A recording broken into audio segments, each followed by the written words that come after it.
आज काळी चिमणी घावलेली का? आता ती माझी न मी तिचा.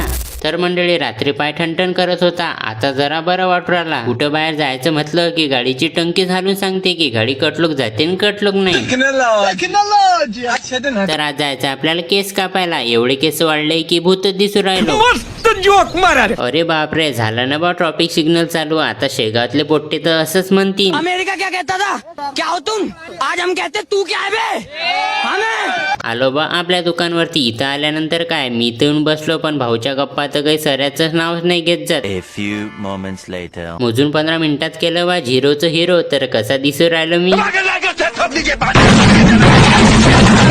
तितक्यात लक्ष गेलं इकडे. उधारी एक जादू आहे, आम्ही देणार, तुम्ही गायब होणार. तेरी ये हिम्मत के तू हमसे 50 रुपए मांगे? हाँ?